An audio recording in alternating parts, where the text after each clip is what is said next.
Well, good afternoon. The subcommittee will come to order, and the chair recognizes himself for 5 minutes for an opening statement. And welcome to today's educational hearing on the state of the video marketplace. I look forward to our hearing today from our witnesses who represent a wide range of viewpoints across the industry. The video marketplace is rapidly changing. For over half a century, Americans viewed video programming one way, on a television in their homes. But the advent of internet-connected TVs and devices allowed for the launch of streaming platforms to provide new choices for consumers beyond an over-the-air antenna, a satellite dish, or a cable box. Americans are no longer tethered to a rigid TV schedule. Today, viewers can choose where and when they watch TV, whether it's at home, on the go, or everywhere in between. This industry shift has ushered in an era of endless possibilities, redefining how we entertain, educate, and inform ourselves. Today, consumers have unprecedented access to high-quality content. Statistics show Americans' preferences are changing as streaming becomes an easy and affordable choice for Americans. For the first time, streaming providers claimed the largest portion of U.S. video viewership in July of 2022. At that time, streaming viewership represented 34.8% of TV viewership, while cable subscriptions represented 34.4%. In the same report published this month, streaming shares hit a new high of 38.7% of the TV viewership, while cable share was at 29.6%. This shows that consumers continue to cut their cable subscriptions and move to streaming, or in other words, are cutting the cord. Yet, as this media landscape has drastically evolved, the regulatory environment has largely remained the same.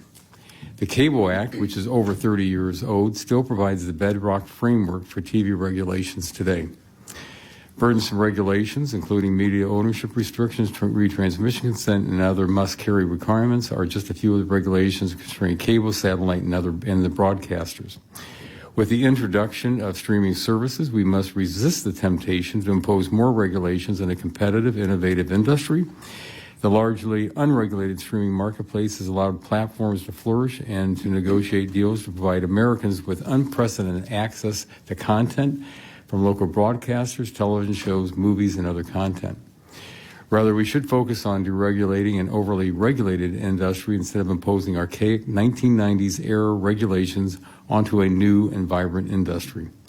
It is our role in this committee to determine what is still working, where we can reduce regulations, and how we can support American viewing choice while ensuring local broadcast continues to thrive. Today's hearing is just the beginning of this conversation. With the various changes in the industry, this hearing provides an opportunity for Congress to learn about issues with laws and regulations pertaining to multi-channel video program distributors, MVPDs, like Comcast and DirecTV, and virtual MVPDs, like Hulu, Live TV, Fubo TV, and YouTube TV. The contrast between linear or scheduled TV and nonlinear, meaning on-demand content, and outdated laws and regulations that may no longer make sense for today's marketplace. I do look forward to our discussion today and thank our witnesses for their willingness to be here as representatives of their industries. And before I recognize my colleague, the ranking member of the subcommittee, the gentlelady from California, from the 7th District, for her opening statement, I just want to make one last statement. And I say this a lot about this committee.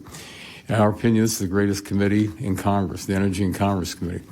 And one of the things I really have to always say about it is this: we look over the horizon 5 to 10 years, because that's where you are in a lot of cases. We can't go out there and think about enacting a piece of legislation or laws in general without knowing what's happening out there. So this is why it's so important that we have this hearing today. And with that, again, I recognize my good friend, the ranking member from the gentlelady from California's 7th District, for her opening statement. Thank you. Thank you. Thank you for those words, too, also, Mr. Chairman. Today's hearing comes at a critical time for the video marketplace. Customer preferences and business models are changing quickly. Congress needs to keep pace, and this discussion provided a needed forum for that. The market we'll be examining today is in the middle of a profound sea change. The pandemic continued the trend that was already building in the video ecosystem. Consumers are steadily drifting away from traditional pay TV toward video on demand and other over-the-top services. By some estimates, 80 million households will have cut the cord by 2026. As more families cut the cord than maintain a paid TV subscription, the implications for the market will be significant. Business models will need to adapt, and regulatory structures must be scrutinized to ensure they're preventing consumer harms, because these macro changes are already being felt across the industry, especially by consumers, perhaps no more acutely than television blackouts. For anyone who has experienced a television blackout, they're pretty easy to understand. Consumers pay for something they never get. In almost any other industry, charging a customer or consumer for something that's not delivered would be unthinkable, and yet it's an experience that's all too common. You have friends over to watch the game, the big game, or your favorite show. But when you turn on the TV, nothing. Despite being billed and paying in full, nothing. No game, no show. And it's not just once. These blackouts can go for weeks. Not only that, but they're becoming more and more common. It's estimated that there had been more than 1,000 station blackouts since 2010. In 2019 alone, they've already had 230. These blackouts are unfair and they have to stop. As this committee moves forward with our look into the video marketplace, I'm going to be laser focused on stopping these blackouts. But that's not the only issue we need to examine within the video ecosystem. As Congress moves forward with hearings like this, the FCC is also engaged on these important issues. The FCC is taking steps to crack down on bogus junk fees that so often cause sticker shock and inflated bills. The proceeding would require video distributors to provide the all-in price clearly and prominently in their ads and on subscriber bills. Consumers deserve accurate information to make informed decisions, and I hope the FCC can strike the right balance. And it would be an incomplete discussion if we didn't explore the incredibly challenging headwinds our valued local news partners are facing. From election information to public safety alerts to local high school sports, Americans rely on these trusted sources of information. I've seen it firsthand, but I'm excited that Mr. Curtis Leggett will be describing a perfect example of local news in KCRA in Sacramento. KCRA's award-winning journalism is an indispensable part of our region's civic fabric, and during wildfires, they provide a lifeline to every resident who needs it. As we move forward with these discussions, it's the needs of the locals that I'll be fighting for, because communities like Sacramento's all over the country depend on it. With that, I appreciate today's witnesses for appearing before us and look forward to this important discussion. I yield back the balance of my time. Thank you. The gentlelady yields back the balance of her time. The chair now recognizes the gentlelady from Washington, the chair of the full committee, for 5 minutes for her opening statement. Good afternoon. Thank you, Chairman Latta, and all our witnesses. Today's video marketplace is evolving rapidly. Americans have more choices than ever on how, when, and where they watch content, as well as what content they watch. We've seen a profound shift in people's viewing habits, especially as streaming services have become more available and reliable. For decades, the only options available were over-the-air television and cable services, where people could watch live TV at a scheduled time on television. Now, streaming platforms allow people to watch whatever they want, whenever they want, whether that's on a TV or on the go using a phone, computer, tablet, or any device that has access to the internet. Streaming platforms have reshaped our entertainment habits, made our lives more convenient, and diversified the content available. This transformation also introduced complex challenges for the entire media industry. Cable and satellite operators continue to lose a record number of subscribers. Streaming platforms spend billions of dollars on content in a market that's flooded with competition. People have experienced major blackouts on cable networks across the country due to a failure by providers and broadcasters to reach carriage agreements, including in my district, where just this past weekend, constituents were prevented from watching local news and the Seahawks. They lost. And Hollywood is shut down as actors and writers' strike carries on. In 1992, Congress passed the Cable Act, a landmark piece of legislation that injected much-needed competition and consumer protection to a monopolistic cable and satellite TV industry. As discussed, the industry has changed drastically since then. The internet has created unlimited possibility for innovation, which we've seen with the advent of streaming services. This shift has created a new environment that the Cable Act was never designed for. After nearly 30 years, it's time for us to re-examine the law, to once again ensure that innovation and competition are encouraged. Now, some have called to simply expand the law to cover the streaming industry, rather than reevaluate it and bring it into the 21st century. This approach would be irresponsible and could potentially kill the flourishing streaming industry, locking both online platforms and traditional providers into outdated laws. Under the Obama administration, the Federal Communications Commission began a process to expand these legacy rules relating to multi-channel video programming distributors, or MVPDs, to new internet-based streaming providers. Thankfully, this effort was never finalized. Recently, however, there's been calls for the FCC to reopen that proceeding. And this is an effort I do not support, which is why earlier this year, Chairman Latta and I sent a letter to FCC Chairwoman Rosenworcel cautioning the FCC from refreshing the record. We reminded the Chairwoman that the FCC does not have the legal authority to regulate streaming services. The FCC and Congress should not be in the business of applying decade-old laws to modern innovative technology, especially when much of that technology and the services it provides didn't even exist at the time that the law was written. Congress also must be mindful of the crucial role that local broadcast plays in the media industry. Local broadcasters have long been pillars of our communities, providing vital information for millions of Americans and a platform for a diversity of voices to be heard. And rural communities, in particular, rely on services provided by local broadcasting, especially when they only have limited or no access to high-speed broadband and streaming services. Local news fosters a sense of local identity, connecting people through regional programming that reflects the unique perspectives and traditions of their communities. During emergencies, local broadcasters provide important safety information to public and first responders. It's closer to the people, telling the stories and sharing the perspectives that the national news doesn't cover and sometimes ignores.